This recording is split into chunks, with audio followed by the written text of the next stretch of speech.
This old guy DIY video has to do with the rework that was required after I did this fuel pump replacement. So I gave the vehicle back to the hot chick. She's driving it around. She called today and said, "Hey, that thing smells like fuel. There's something wrong." So I came in here, opened the hatch, and what I found is yesterday I was careless and I actually drilled through and punched 2 holes in the fuel tank when I was making my little holes just to rivet the hatch closed with the flashing.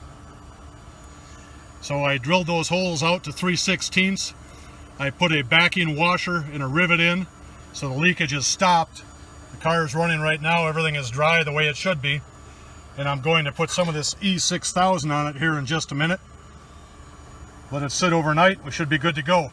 But the moral of this story is, if you're punching rivet holes above the fuel tank, put a collar on your drill so you can't go through if you apply too much force. Learning by doing. Cost me some time this time. Thanks for watching. I liberally covered the spots with that E6000 marine adhesive. I'll let that sit overnight. And then I asked her if she needs a seat put back in place. She said no. So I'm just going to leave the seat out for the next day or so. Make sure I fix my self-inflicted wound. And it wouldn't be a normal job working on a car for me if I didn't leave some DNA behind. In this case, as I was pulling this plug off, I ran my thumb into the sheet metal over here.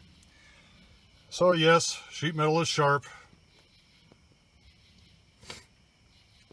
Just another day in the life.